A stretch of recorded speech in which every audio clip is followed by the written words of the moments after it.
welcome back to Book and Page. We're still working through Beowulf. Have you realized the lie I told you last time?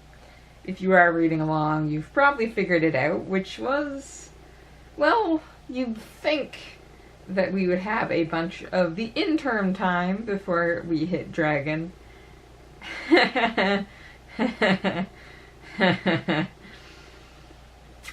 That's the problem with stories like these, but I'm getting ahead of myself. That discussion is for more to the end of the video. So let's go back to our normal formula.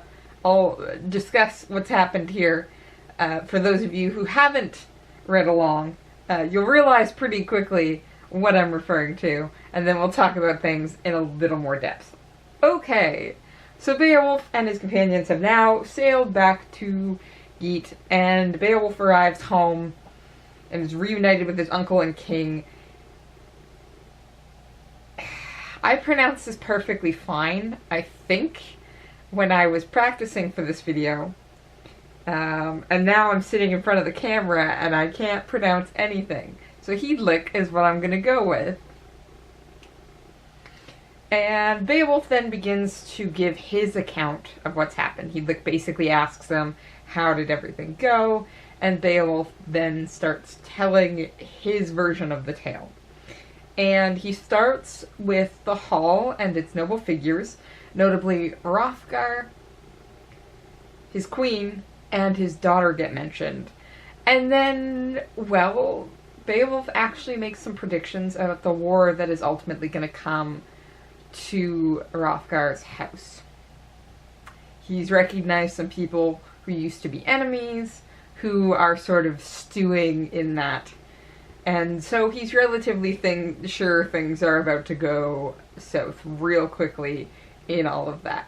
And then he basically says, but let's not talk about this. Let me tell you about my fight with Grendel, and then with Grendel's mother. And along with these accounts, he also recounts the treasure he was given by Hrothgar for these, as well as the two deaths we actually had. So his companion does get a name here, and we get a reiteration of Hrothgar's right-hand man, who we lost to Grendel's mother. So we do get some names, we get these accounts, we get this treasure. You kind of got this image that like Beowulf and Heedlick are sitting together, and as Beowulf's telling this tale, like his companions are bringing in the treasure, and he's just kind of like, and I got this because of this thing. Look at it. And you're just kind of like, excellent, perfect. So after this account, the narration comes back in, and we're told that everybody's real proud of Beowulf because apparently they hated him when he was younger. Like, detested is the word they use here. So, like, apparently he was a shitty child, and they never thought he would make anything of himself. And look, now he has. Look at all of this treasure. Look at all of these chickens. It's what you do, apparently. And then here's the problem part. Time skip a whole lot of time. Heedlick's been killed at some point. Beowulf took over as king, and he's now been king for 50 years. Oh, I wonder who that sounds like. Whoops. Yeah, okay. So you might have known from reading it yourself, or you might have noticed the title of this episode, but we've got some problematic tales that we need to figure out. And this is echoed both within the text and the text itself. Let's go within the text to start, because that's going to be a whole lot more obvious to people. There's actually some, like, textual information that we're going to get a little later, but is not available in a text like this itself, unless you have some really good notes or a really good professor. So, let's talk about some of the tales we get, because this really is a retelling of everything in Beowulf up to this point by Beowulf himself. And you might have noticed that there's some different things happening. And then there's some same things happening that you're kind of like, why are you aware of this? Because that's the first thing that we actually get, is Beowulf telling Hygelac about Hrothgar and his hall. And we recognize some of the characters, right? Like, we recognize Hrothgar, we recognize his queen, the queen's been coming up repeatedly, the queen's even counseled both Hrothgar and Beowulf. Where was the daughter in all of this? Yeah, the daughter has previously never been mentioned. Certainly not to the highlighted degree that Beowulf actually gives her attention here. If you take a look at what's being said, well, it's kind of funny because, well, Hrothgar isn't mentioned that much.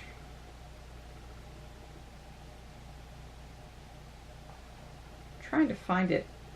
Where is it? There we go. Here we go. Okay. So, we've been asked, and Beowulf then speaks about how he's avenged everybody in this hall. First I came there to the ring hall to greet Hrothgar. Quickly the famous kinsman of Halfdan, once he knew of my intentions, assigned me a seat with his own sons. We know that's actually happened. We got that from the narration earlier. So this seems to be true, but more distinctly, the sitting with the sons thing was more prevalent after Beowulf had killed Grendel. Because that's when Hrothgar's queen steps in and is like, hey, you got your own kids, calm the frick down, you don't need another one, take a deep breath. That troop was in delight. Never in my life have I seen among hall sitters under heaven's vault a more joyous feast. Again, this is apparently all before he's killed Grendel. So they're very, very happy he's come to defeat Grendel. But have you noticed some of the problems already? Beowulf doesn't quite seem to be telling the story the way we heard it previously. They were really excited to see him because they knew he would defeat Grendel. That's not how this first night went. Like I said, the sitting among sons thing was much more prevalent after he defeated Grendel. But there's a possibility that Hrothgar, because he did know Beowulf when he was younger, has given him this seat of honor. But the whole joyous feast? Well, not quite. Don't forget that this very first feast is where Beowulf got challenged directly about that whole swimming match thing. He doesn't mention that here. Beowulf might not be telling the story the way we perceived it to have happened. Let's keep going. So we've got more introductions coming. At times, the famous queen, bound of peace to nations, passed through the hall, urged on her young sons. Often she gave twisted rings before she took her seat. Yes, this is true.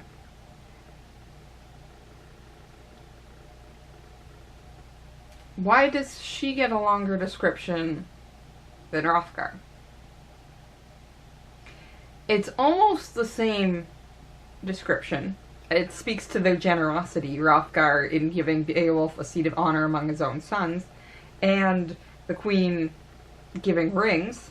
But it's strange that Hrothgar doesn't get the ring giver discussion here. It almost seems like Beowulf is aware of this subversion of power happening. And that seems to be also playing over to the sons. The sons get mentioned twice here. Once that Beowulf is sitting amongst them, and once where the queen is urging them on. Well, don't forget that she did have that point where she was trying to tell her husband that, hey, he's got his own sons, ignore Beowulf. Are we seeing a major problem with this court that maybe Hrothgar wasn't acknowledging earlier?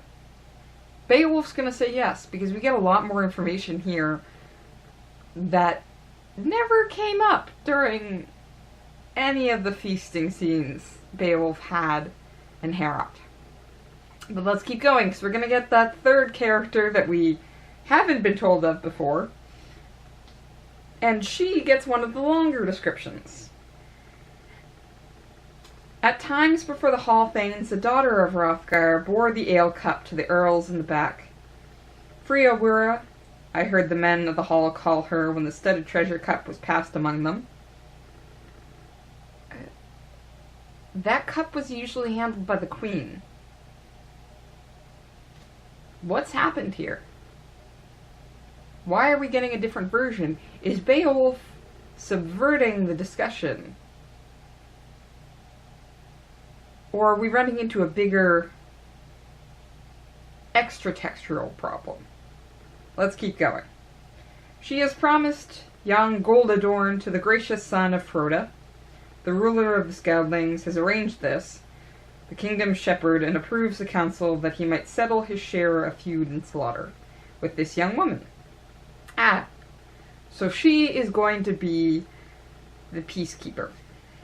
And this, again, is a term that we've heard used for the women of a couple different places.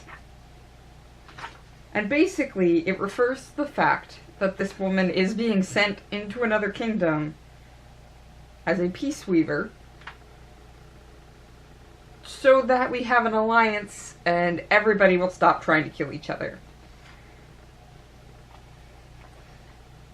Good luck, you poor kid. But this, again, was not mentioned previously. We had absolutely no mention of an extra war happening with Hrothgar. We were led to believe prior to this point that Heorot only had the problem with Grendel. And now Beowulf is saying here that war is so bad between Hrothgar and another kingdom that they're making peace treaties, and Hrothgar is giving his daughter as a peace weaver here, to be the wife of probably the Lord's son, usually the Lord is already married at this point, in order to make peace. Where was all this earlier? And why is Beowulf so hyper aware of all this? Because it gets significantly worse. But seldom anywhere after the death of a prince does the deadly spear rest for even a brief while, though the bride be good. Beowulf's just like, that shit ain't gonna work. Why? Because of a problem with the system. You see, when you kill a combatant, especially a very high-end one, the victor is usually given the victim's, not really a victim, I'm saying they're both combatants here, but the victor is given the loser's armor and weaponry. And you can see the problem here, right? Because suddenly there is a very stark reminder to everybody else exactly what you have done and exactly what has been taken from these other people. And we know the cycle of violence, and we know how feuds work. This is just making it worse. And Beowulf actually speaks to this directly, to the point where it sounds like he overheard something at Heorot that has confirmed this for him. So he basically, again, reiterates the fact that, like, these heirlooms that can be family heirlooms can suddenly get passed outside of the family because of a victor in battle. And then we get this moment. Then an old spear bearer speaks over his bier, who sees that ring hilt, and remembers all the spear deaths of men. His spirit is grim. Begins sad-minded to test the mettle of a young thane with his innermost thoughts, to awaken war, and says these words. Can you, my friend, recognize that sword which your father bore in battle? In his final adventure beneath the helmet that dear iron, when the Danes struck him, ruled the field of slaughter after a rout of heroes, where Withergeld fell, those valiant Skeldings. Now here some son or other of his slayer walks across the floor, struts in his finery, brags of the murder, and bears that treasure which ought by right to belong to you.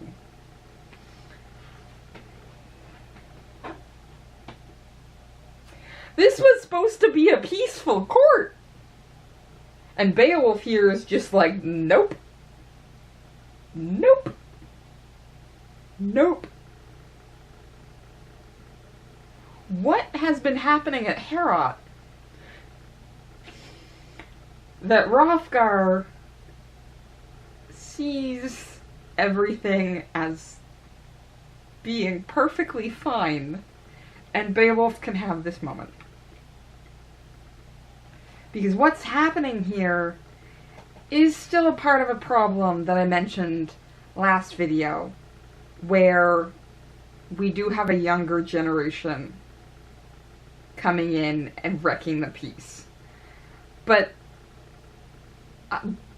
Beowulf is highlighting the problem here, which is that the older generation is certainly not helping. The younger generation is going to be the one to start swinging, but the older generation here is certainly, you know, egging it on.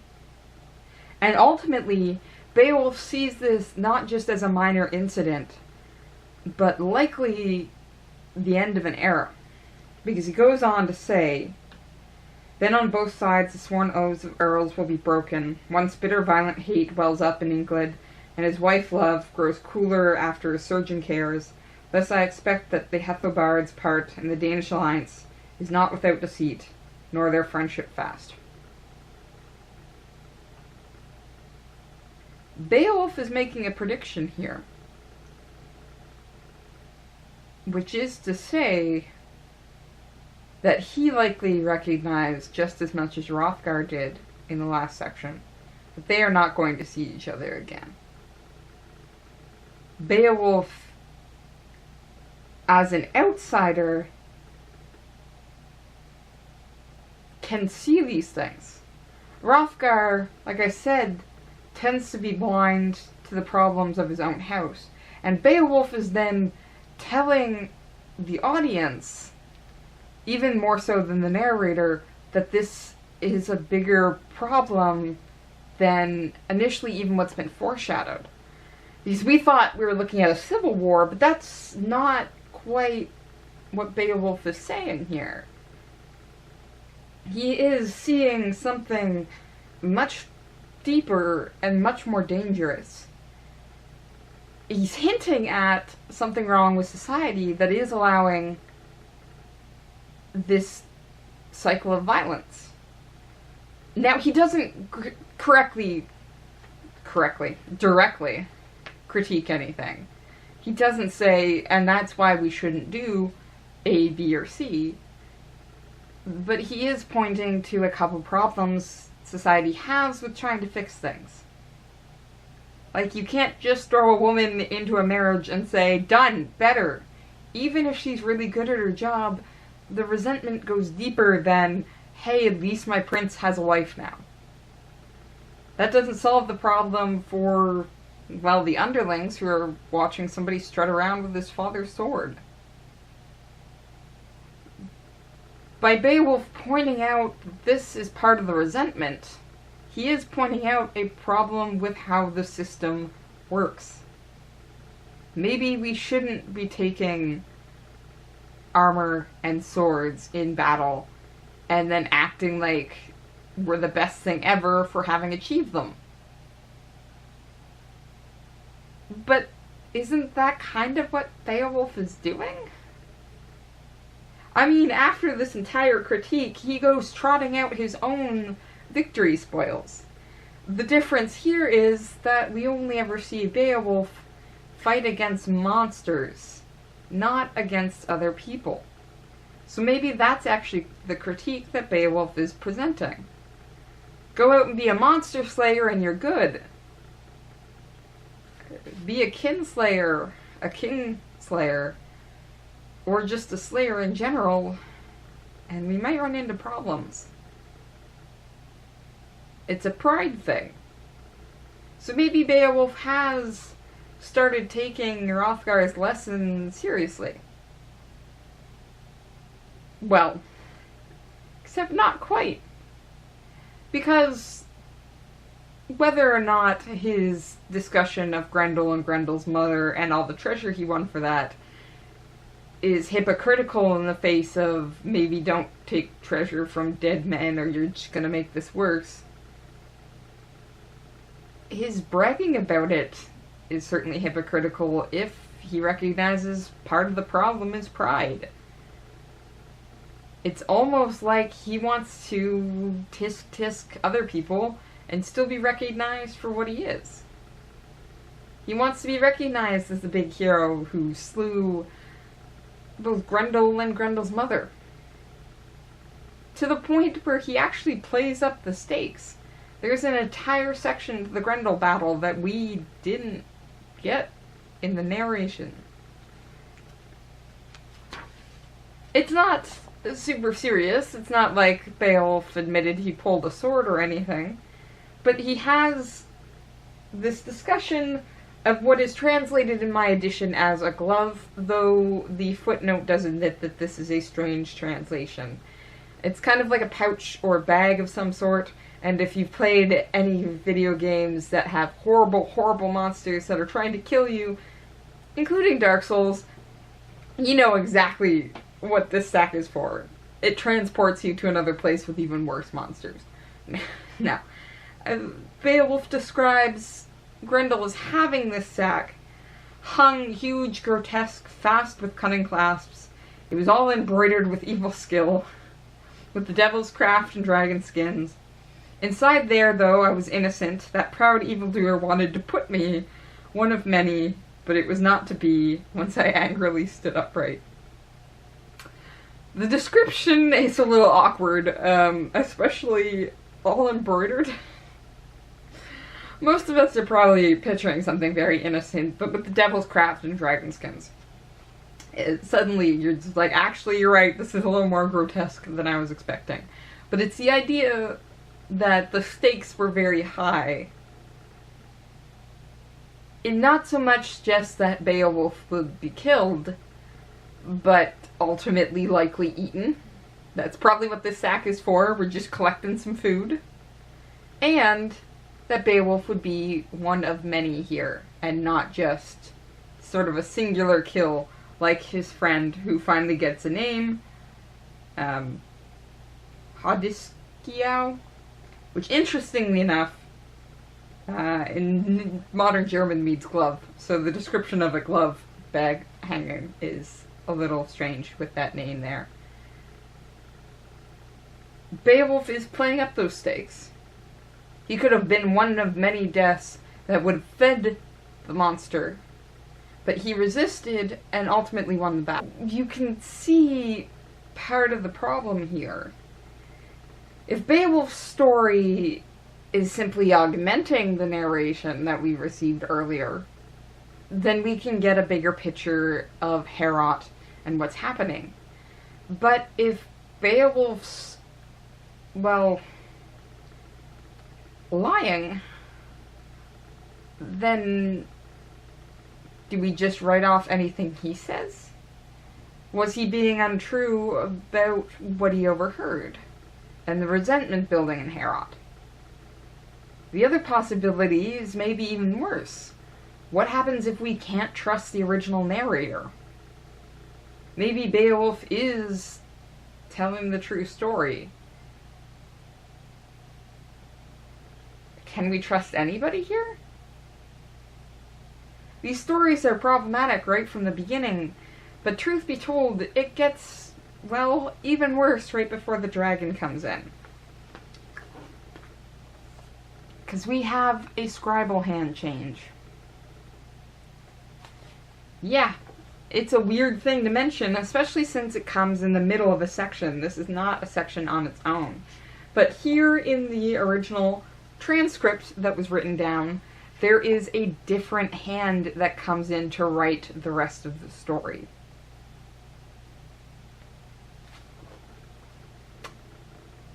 Can you see the problem there? We have practically the rest of the story written by one specific hand. And then we have a change in the writing style, which then goes on to sort of, well, gloss over everything that happened in that interim time. And Higelac is dead, and it's fine, because Beowulf is then king. He's been king for 50 years. Hey, look, he's like Hrothgar. Haha, also dragon. What? We seem to have been setting up for at least a more build-up moment to this dragon. And this other scribal hand comes in and says, no. And that's very problematic. Because we know in all likelihood that there were different versions of Beowulf orally told.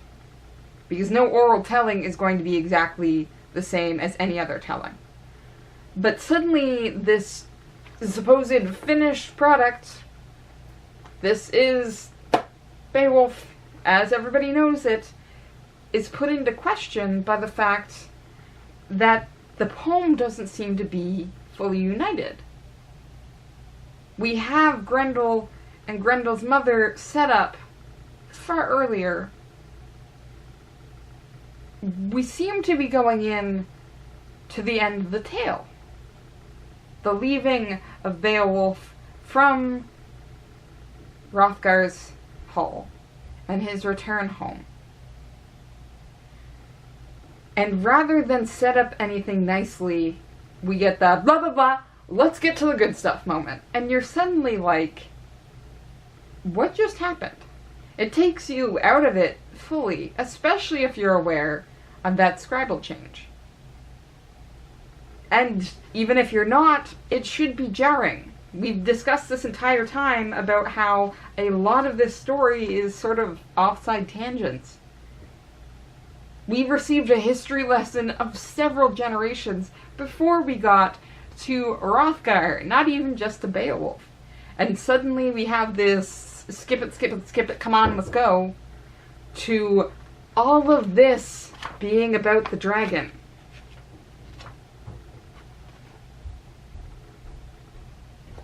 How much of this poem can we trust now? If Beowulf's account is different from the original narrative account we received, are we already seeing different versions of the tales interacting with each other and fighting? That's just highlighted then by this change in hand. Is there so many other Beowulf stories that we never got because this second scribe just really liked the dragon and the death of Beowulf? Was something happened where he felt he didn't have time to give us the full story, but skipped to the most meaningful part, which was the death of Beowulf? How much of this story can we trust if we're suddenly not sure we can trust anybody telling us a story? That's what sucks with a narration like this and a story this old. We're never going to get answers. Why did the scribes change? Why did he not start a new section with the dragon? Why tack it on at the end? Well, I hate to say it, but we're not going to get those answers. All that build-up we were expecting, well, it ain't going to be about Beowulf for the most part. Much more about the dragon. We're going to take a dip into some Lord of the Rings-esque territory. Or should I say Tolkien took a dip into Beowulf-esque territory. This did come first. I'm going to keep reading, and I hope you do too. See you next time.